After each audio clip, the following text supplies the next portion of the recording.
El año 1973. El lugar, Puerto Vallarta. La policía se encontraba tras la pista de un sujeto que presuntamente había acabado con la vida de una decena de personas. Sus víctimas eran hombres y mujeres que frecuentaban los bajos mundos. Cuerpos eran encontrados a las orillas de los arroyos, sepultados en la vegetación que había en ese momento a las afueras de dicho lugar. Aunque también hubo algunas ocasiones en que el cruel asesino decide actuar en sitios más concurridos, confiando por completo en su capacidad de salirse de la suya después de cometer tales barbaridades, pues hasta ese momento las autoridades no habían logrado encontrar una señal que pudiera guiarlos a la captura de ese despiadado ser. Pero como suele ocurrir, es este exceso de confianza lo que suele traicionar a estos despreciables individuos, quienes siempre son capturados a causa de errores estúpidos que terminan delatándolos. Y así ocurrió ese día, en que un muchacho acudió a la policía para reportar que su hermana había desaparecido. Entonces, ¿cuándo fue la última vez que viste a tu hermana? La última vez que la miré iba a ir con un viejo que vive en el Pitillal. Le dijo que le iba a regalar unos pollos que había en su jardín. Si quieren les digo dónde vive. 3 policías y el joven se dirigieron a la casa de aquel hombre. Una cortina de alambre cubría la entrada de su hogar. El ruido alertó al criminal, quien les preguntó desde el fondo: ¿Qué se les ofrece? Solo necesitamos dejarle un recado. Una mujer desapareció y necesitamos que vaya a declarar. Tiene que decirnos todo lo que sepa sobre lo ocurrido, pues usted es la última persona con la que ella fue vista, le dijo uno de los policías, quien observaba con rareza y cuidado dicho lugar. Ahorita salgo para atenderlos, les contestó el sospechoso de inmediato, aún oculto dentro del domicilio. El grupo esperó un momento hasta que los pasos lentos de aquel hombre se escucharon en el interior de la habitación, hasta que una silueta se asomó delante de los oficiales. Era un hombre delgado, de avanzada edad, que se acercaba hacia ellos lentamente con las manos por detrás. El joven reconoció de inmediato al sujeto. Él los miró a los ojos, dándose cuenta de que ninguno estaba preparado para lo que iba a ocurrir. Una furia animal invadió el cuerpo de ese escuálido viejo y sin que ninguno de los presentes pudiera hacer algo al respecto, 4 disparos retumbaron y 3 balas se clavaron con precisión en la frente de los visitantes, quienes cesaron de existir de inmediato ante la locura y vileza de aquel individuo. Solo el joven, gracias a que estaba posicionado en el extremo más lejano de la fila, logró sobrevivir.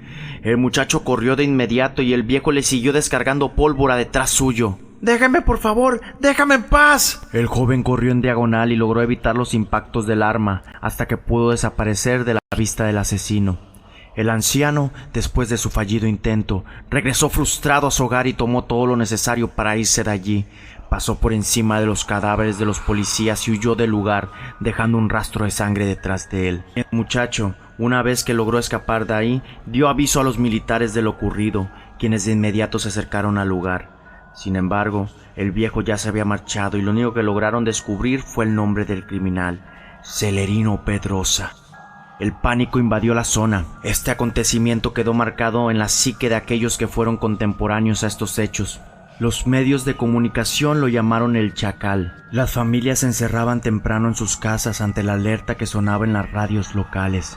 Avisaban a los vallartenses y a todos los habitantes de ranchos aledaños que tuvieran cuidado, pues un asesino muy peligroso estaba suelto.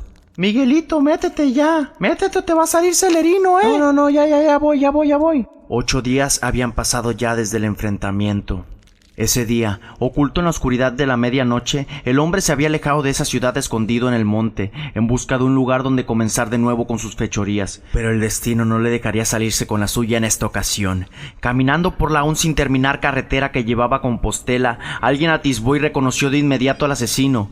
Así que notificaron en cuanto pudieron a las autoridades locales, quienes acudieron a la zona a investigar. Y fue ahí donde los policías se encontraron con Celerino. ¡Levante las manos y entréguese! ¡Está arrestado!, le gritó un policía de las varas al observarlo, pero Celerino aún no estaba dispuesto a rendirse. La confrontación tuvo lugar. 4 policías más murieron en el combate, pero en esta ocasión el anciano había sido rebasado en número, así que su final estaba cerca. Las balas lo hicieron caer. ¡Ah! Los policías recogieron su cuerpo herido y se lo llevaron a Vallarta con la intención de que se tratara al hombre para que pudiera confesar sus crímenes, pero ya era demasiado tarde. Revisen el patio. Ahí enterré los cuerpos. Una mujer y su hija están ahí. Y entonces su aliento cesó y el chacal murió antes de que pudiera decir algo más, camino hacia la ciudad que desde hace una semana temblaba al escuchar su nombre. Muchas dudas quedaron en el aire. Al inspeccionar la casa, 9 cuerpos más fueron encontrados en el patio, incluidos el de la antigua dueña del lugar, quien fue una de las últimas víctimas que tuvo Celerino. Las máquinas de excavación rompían el suelo con la finalidad de darle por fin un merecido descanso a las víctimas. El muchacho, cargando con la desdicha de saber que su hermana había muerto y con la gratitud de seguir vivo a pesar del feroz ataque, se acercó al lugar de los hechos. Observó el panorama. Saliendo por encima de la tierra, el vestido de su hermana podía observarse aún, como si intentara darle un mensaje. Sentía que ella quería decirle que al menos su muerte había permitido que dieran por fin con ese cruel hombre. El joven se marchó de ahí con la idea de que quien lo había salvado había sido ella, y la racha de asesinatos terminó. Tiempo después se descubrió que Celerino ya tenía detrás suyo un historial de muertes que, para los incautos, era algo imposible de visualizar, pues ese hombre iba siempre cubierto por el disfraz infalible del anonimato. Celerino había matado a sus padres a una temprana edad, cosa que lo hizo huir de su ciudad natal, León, Guanajuato. También se dice que había deambulado por varias ciudades, cometiendo múltiples asesinatos durante su viaje, mismos que nunca se esclarecieron hasta que llegó a Vallarta en los 70s, procedentes de La Barca, Jalisco. Los años pasaron y la noticia fue quedándose en el olvido. Los vallartenses continuaron sus vidas y la paz y la tranquilidad retornó a sus hogares. En el lugar de los hechos aún se encuentra la fosa en la cual Celerino enterró los cuerpos de sus víctimas, y múltiples leyendas circulan a través de este tenebroso lugar. Sin embargo, aquellos que no estuvieron involucrados directamente con esta tragedia no tienen presente esta información y caminan al lado de este lugar como si se tratase de un sitio más. Ya los niños no se asustan al escuchar el nombre de este desalmado criminal, pero aquellos que fueron niños en esa época aún sienten por dentro ese horror que les pone los vellos de punta si es que alguien llega a mencionar por casualidad el nombre de Celerino Pedrosa, alias el Chacal.